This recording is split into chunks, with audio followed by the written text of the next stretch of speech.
Si vous regardez l'histoire, vous aviez déjà le front du Massina, vous avez l'impression que finalement il y a une page coloniale qui est en train de se tourner. En train d'exploiter les mines là sur la colline.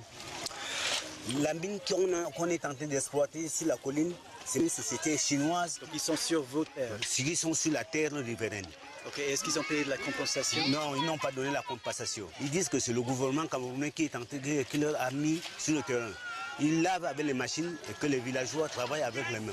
Et vous dites aujourd'hui que la France, d'une certaine manière, a perdu l'Afrique. Elle se réveille, comme vous dites, avec la gueule de bois et qu'elle ne voit pas, en fait, ou qu'elle ne veut pas voir que l'Afrique est aujourd'hui une Afrique mondialisée et dans laquelle la France a de plus en plus de mal à trouver sa place. Déjà eu des tensions. 15 novembre, les Chinois et les riverains se sont discutés. Les riverains sont descendus sur le terrain, réclamer leur part de la liberté.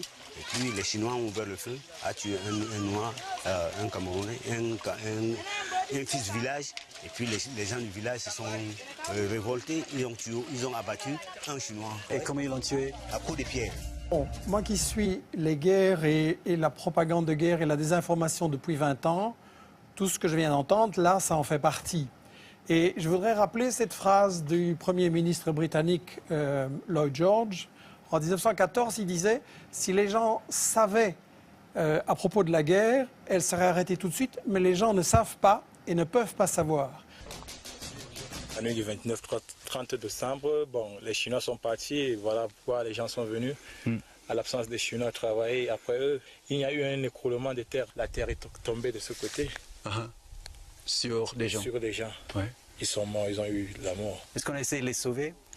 On n'a pas pu les sauver, mais on a essayé de sortir les corps. Tu as une vidéo? Dans la terre. Voilà comment ça s'est passé. Ouais. Ah oui. Et combien de corps ils ont retrouvés? On a retrouvé 9 corps. 9 personnes. Et cette 20 années d'études sur les guerres et tous les prétextes de ce genre et tous les mythes qui ont été fabriqués comme ça m'ont amené à penser qu'il est très important que les gens qui nous regardent et qui nous écoutent réfléchissent que dans chaque guerre, on applique ce que j'ai intitulé les principes de la propagande de guerre. On ne peut pas évidemment dire qu'on fait la guerre pour le pétrole, pour le gaz, pour le fric, etc. Donc, il faut travailler l'opinion publique, premièrement en cachant les intérêts. Bonjour, Osame. À l'entrée de la mine, il y a un camp de mineurs artisanaux. Bonjour. Une jeune femme nous dit que la mine lui appartient, ainsi qu'à son frère. C'est la place de mon père. Bon, mon père est déjà mort. C'est nous les enfants qui doivent gouverner maintenant. Leurs revendications se basent sur le droit coutumier. Ils n'ont pas de titre officiel. Pas de documents non plus pour les licences d'exploitation qu'ils ont vendues à d'autres habitants locaux, comme Philbert. Bon, notre parcelle, nous n'avons plus le temps d'avoir recréé notre trou. Philbert dit avoir payé 250 000 francs CFA pour la licence et souscrit à un emprunt de 2 500 000 francs CFA pour commencer à travailler. Même si que tu as ton trou, les Chinois entrent avec les engins, ils commencent à travailler sans ton avis. Et nous n'avons rien eu comme la récompense. Quand ils ont fini de construire le camp, nous sommes revenus ici, trouver l'interprète, expliquer le problème. Il a dit que lui, il n'est pas dans ce problème. C'est Yaoundé qui a le réseau de ce problème. Si je vais regagner mon terrain, je dois appeler Yaoundé. Et quand on voit que Total et le Qatar, maintenant en Libye, se partagent le gaz, ben, il ne faut pas faire un dessin. Le deuxième grand principe de la propagande de guerre, c'est de cacher l'histoire.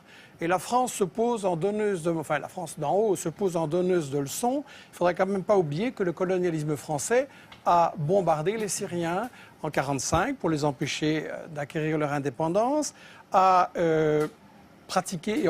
Le troisième grand principe de la propagande de guerre, c'est qu'il faut absolument, quand on a décidé d'attaquer pour le pétrole, le gaz ou le fric, il faut absolument diaboliser l'adversaire.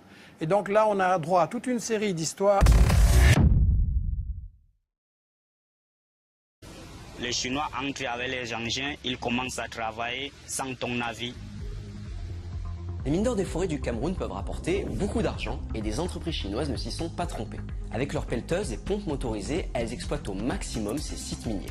Grand perdant de cette nouvelle concurrence, les mineurs artisanaux qui se sentent abandonnés par leur gouvernement. Derek Thompson est parti à leur rencontre dans l'est du Cameroun pour mener l'enquête. Le quatrième grand principe de la propagande de guerre, c'est qu'il faut toujours se présenter comme défendant les victimes. On fait toujours des guerres soi-disant humanitaires. Une coopérative qu'ils peuvent avoir des engins qui pourront nous servir. Pour bénéficier, il faut que les riverains travaillent en collectivité, peuvent sauver la vie, sauver les terres de leurs amis. Vous publiez donc aujourd'hui Arrogant comme un Français en Afrique, chez Fayard. Alors c'est comme ça que le Français, d'une manière générale, est vu par les Africains. C'est un ancien colon arrogant? Oui. Je suis dans l'administration du village. Quelqu'un a passé des coups de téléphone, comme pour la mine. Bon, vous, le sous-préfet a dit que vous attendez le magistrat.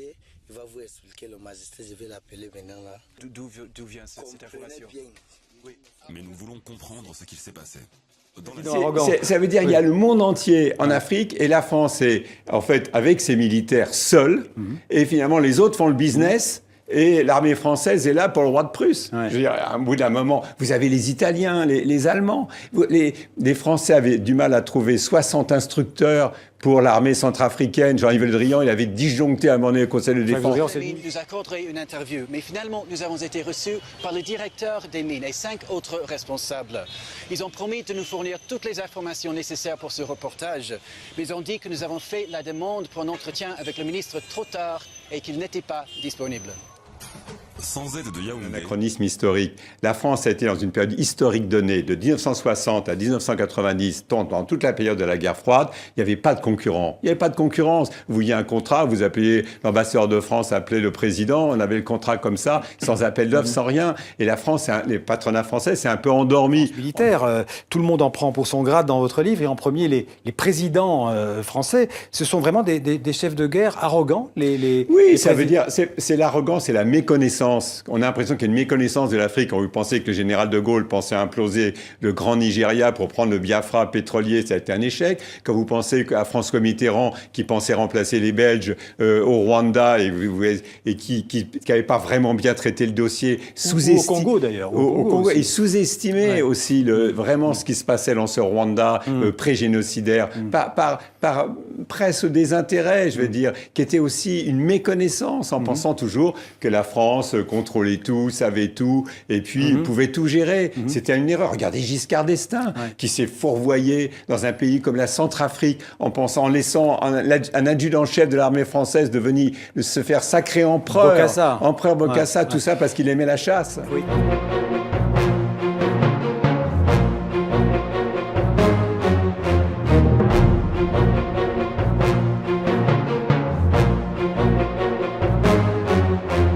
Chasse. Oui.